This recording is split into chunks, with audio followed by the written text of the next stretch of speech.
El Día de Acción de Gracias siempre fue mi festividad favorita. Tal vez era la idea de que la familia se reuniera. O quizás solo era por la comida. Lo admito, nunca he podido resistirme a la cacerola de camote de mi mamá. Pero el último Día de Acción de Gracias fue diferente. Fue el día en que todo cambió para mí. Ojalá pudiera decir que me sorprendió, pero creo que siempre lo vi venir. Me llamo Madison Turner. El noviembre pasado cumplí 34 años y soy madre soltera de mi hijo de 7 años, Jamie. Siempre fui la oveja negra de la familia, al menos según mi papá. La casa de mis padres en Charleston, Carolina del Sur, era la imagen perfecta de la tradición estadounidense antigua. Un gran porche que rodeaba la casa, muebles de roble macizo y fotos familiares desde 1982 alineadas por el pasillo. Ese tipo de lugar que siempre olía a canela y pino en esta época del año. Quizá por eso seguía regresando, incluso cuando sentía que no pertenecía ahí. Ese Día de Acción de Gracias, la casa estaba llena. Mi hermano Lucas y su esposa Olivia habían manejado desde Charlotte, trayendo a sus gemelos, Amelia y Jack, que tenían 5 años y ya eran mejores para hacer desorden que cualquier adulto que conociera. Mamá había pasado toda la mañana al pendiente de la mesa, sacando su mejor vajilla y asegurándose de que todos tuvieran un lugar.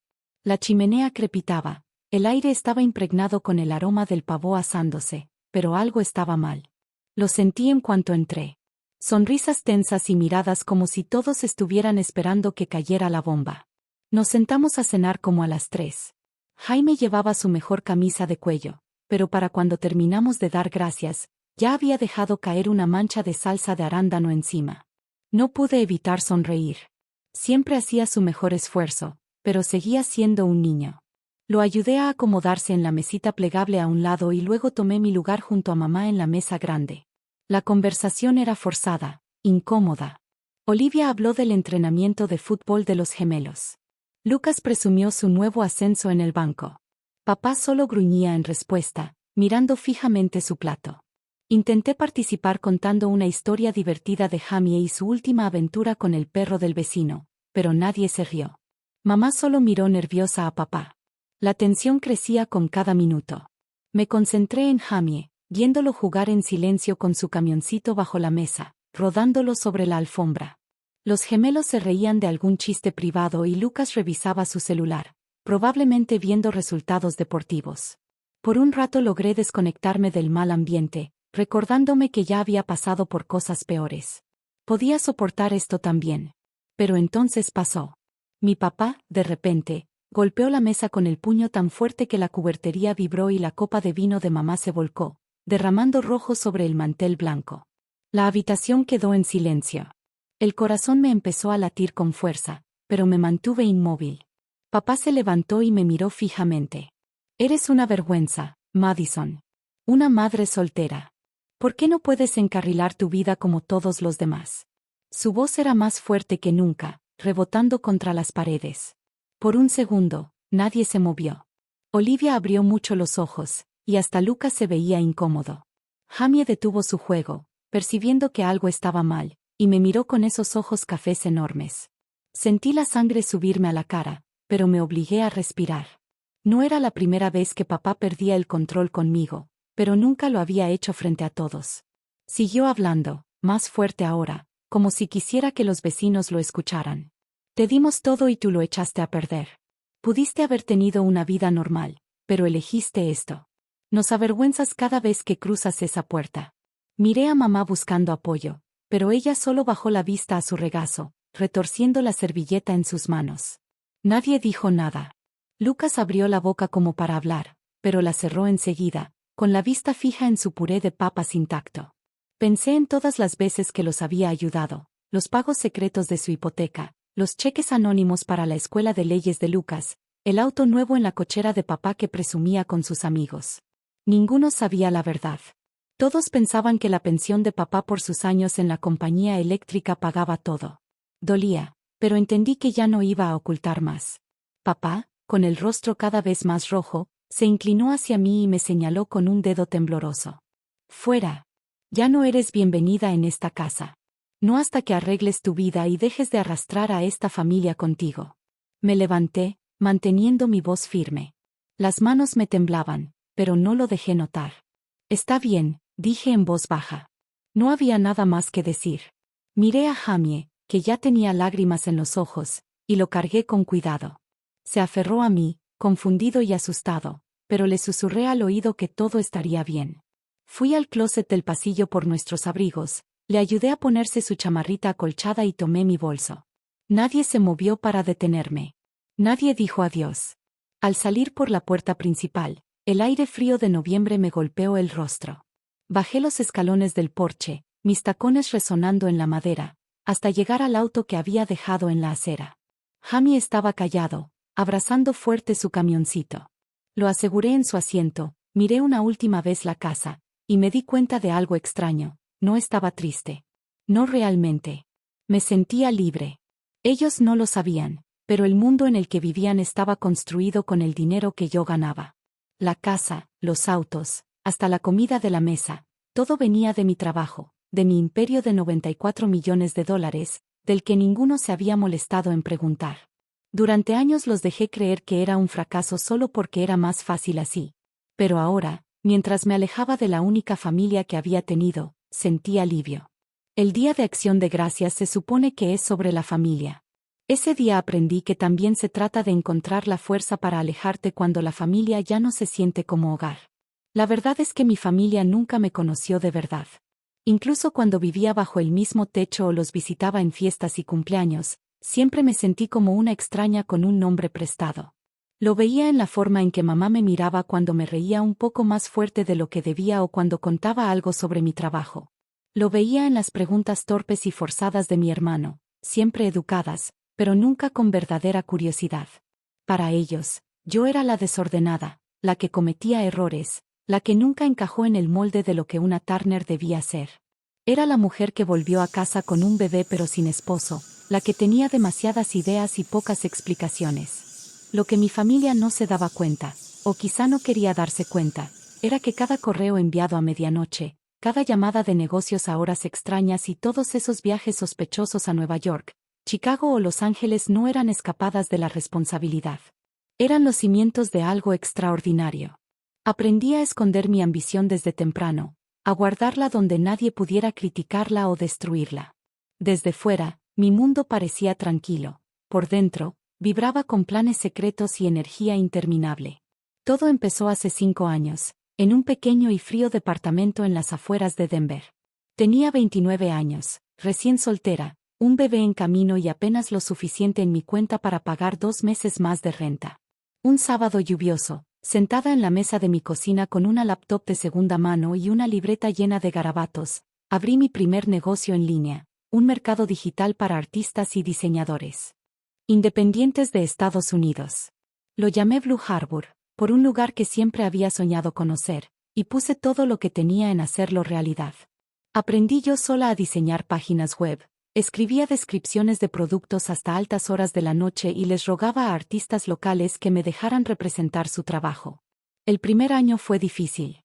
Algunos días apenas ganaba lo suficiente para pagar pañales y comida. Trabajaba toda la noche, con los dedos entumidos sobre el teclado mientras Jamie dormía en una cuna junto a mi escritorio. Aprendí a estirar cada dólar para hacer yo misma lo que la mayoría pagaría a otros. Veía tutoriales en YouTube sobre marketing, servicio al cliente y temas de impuestos, y cometí todos los errores posibles. Pero el fracaso no me asustaba. Volver a mi vida anterior sí. Poco a poco, las cosas empezaron a cambiar. La gente comenzó a hablar. Un blog popular de estilo de vida presentó Blue Harbor, y de pronto los pedidos comenzaron a llover. Reinvertí cada centavo que ganaba, mejorando la página, contratando a 2 asistentes de medio tiempo y expandiéndome a artículos personalizados para el hogar. Antes de darme cuenta, recibía solicitudes de Nueva York y Los Ángeles. Grandes minoristas comenzaron a contactarme para proponerme asociaciones. Siempre negociaba con firmeza, decidida a mantener el control. Por primera vez, confiaba en mis instintos. En menos de 3 años, Blue Harbor dejó de ser solo un proyecto con pasión y se convirtió en un imperio completo.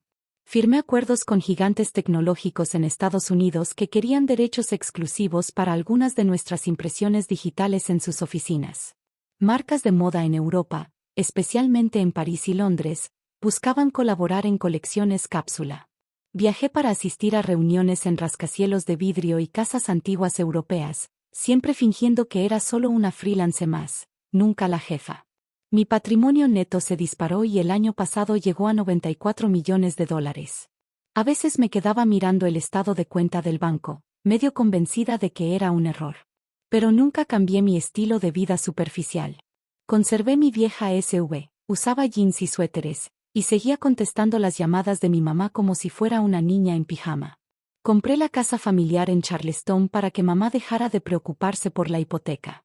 Lo hice en silencio, dejando que creyera que había sido un benefactor anónimo del grupo de la iglesia de papá. Le mandaba a Lucas un cheque cada mes, suficiente para pagar sus préstamos de la escuela de leyes y un poco más, pero siempre desde una empresa fantasma para que nunca lo cuestionara. Incluso sus viajes a París, los mismos que Lucas presumía cada Navidad, los pagaba yo. Mi contadora se encargaba de todo para que nadie conectara los puntos. Viendo en retrospectiva, quizá debí decírselos. Tal vez habría cambiado la forma en que me veían. Pero la verdad es que ninguno se molestó en preguntar de dónde salía el dinero.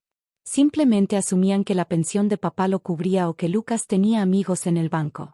Yo los dejé creer lo que quisieran. Parte por costumbre, parte porque estaba cansada de que me menospreciaran.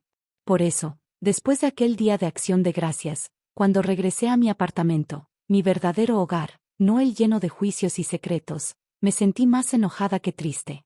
Jamie dormía en el asiento trasero, con las mejillas todavía marcadas por las lágrimas del caos familiar. Lo acosté en su cama y luego me senté frente a mi laptop, con las manos firmes por primera vez en todo el día. Abrí mi panel financiero y revisé las docenas de transacciones que sostenían la vida de mi familia, el pago de la hipoteca en Charleston, las transferencias directas a Lucas, los servicios e impuestos de mamá, las cuentas de mantenimiento del auto de papá.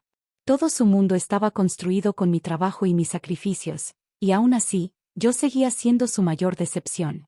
Me quedé mirando los números un buen rato, recordando cada cumpleaños que pasé sola, cada cena festiva donde yo era el chiste. Poco a poco empecé a cancelar cosas.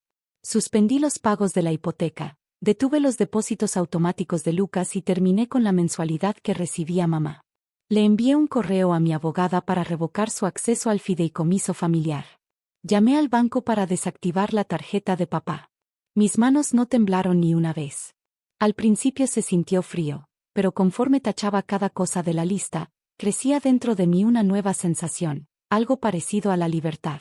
Durante años fui la benefactora silenciosa, el motor invisible detrás de sus vidas. Pero entendí que era momento de ser visible, de vivir bajo mis propias reglas. No más viajes gratis. No más silencio. Cuando terminé, cerré la laptop y miré mi sala iluminada por el sol. Los zapatos de Jamie estaban junto a la puerta, sus dibujos pegados en el refrigerador. Por primera vez en años, sentí que pertenecía a algún lugar, justo ahí, en la vida que yo misma había construido. Y supe que, pasara lo que pasara, lo enfrentaría con la cabeza en alto. No recuerdo mucho del vuelo a Honolulu, solo que lo reservé en cuanto terminé de cortar el flujo interminable de dinero y apoyo hacia mi familia. Quería un lugar donde nadie conociera mi nombre ni mi historia. Un sitio donde lo único que se esperara de mí fuera respirar. Necesitaba el mar. Necesitaba el sol.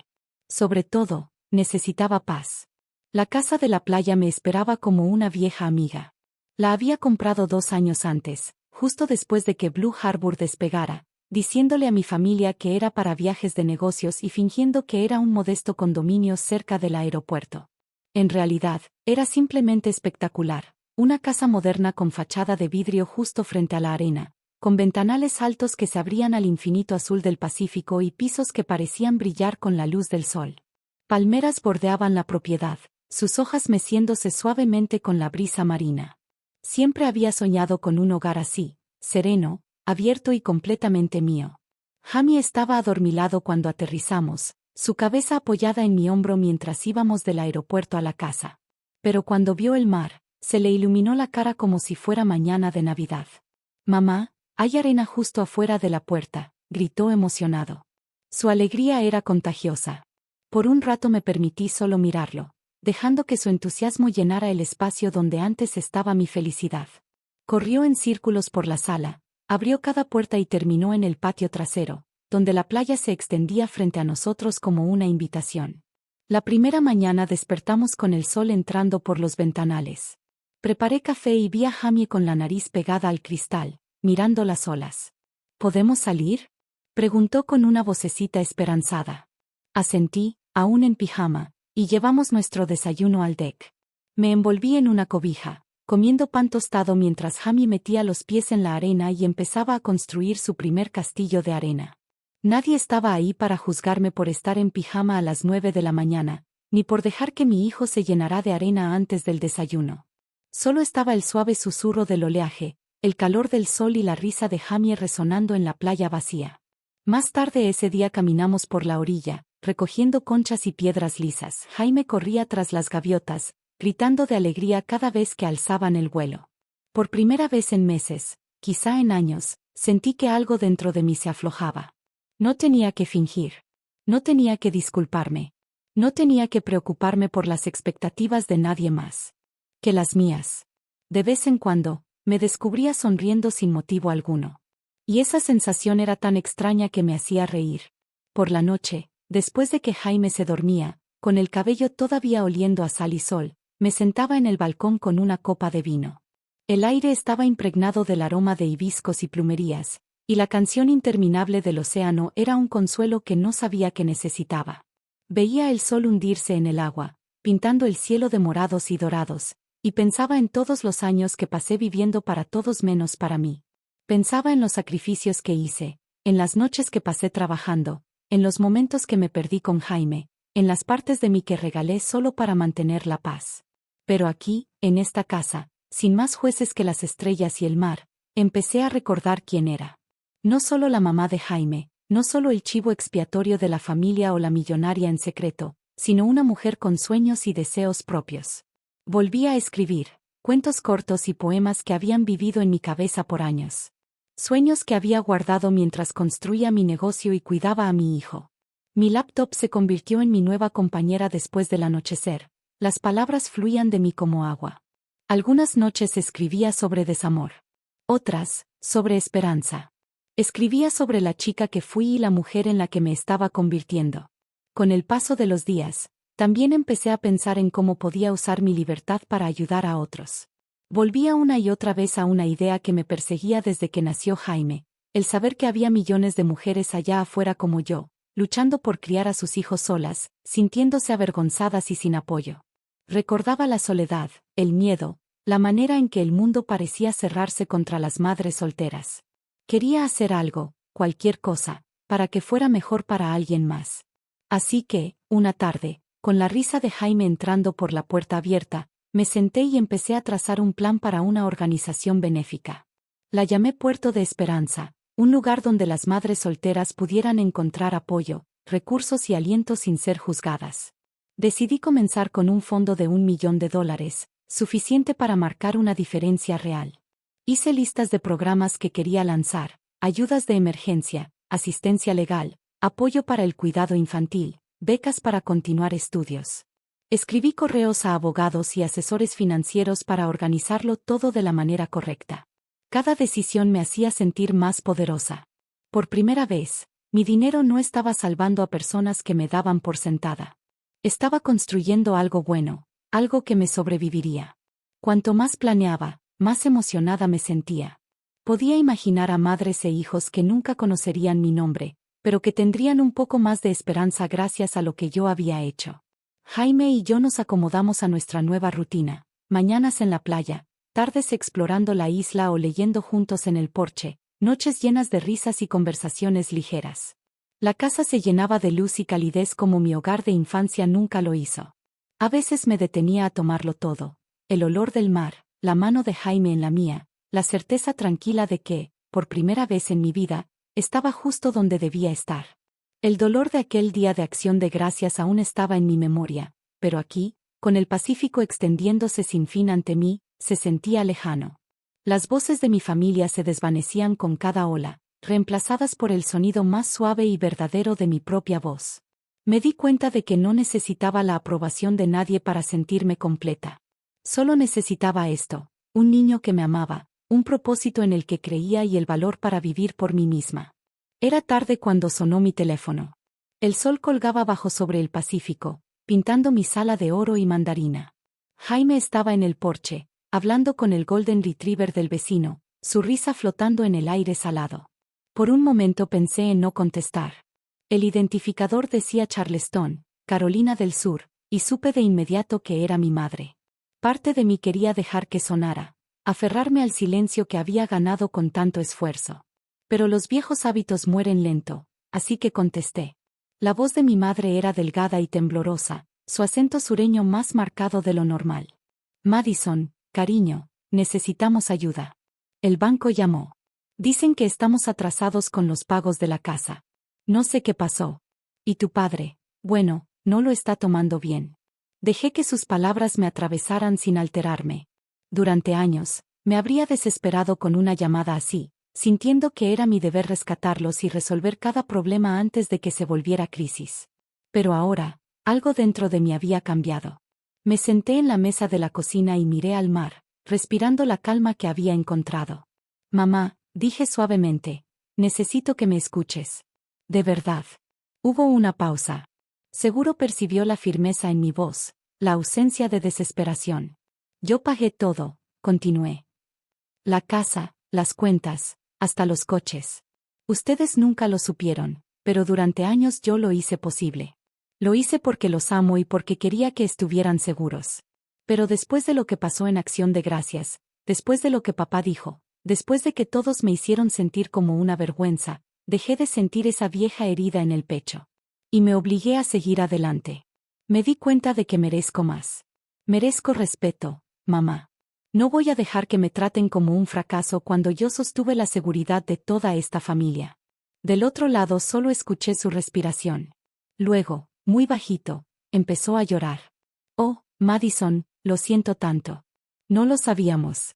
Te juro que si lo hubiera sabido. Negué con la cabeza aunque no podía verme. Ese es el punto, mamá.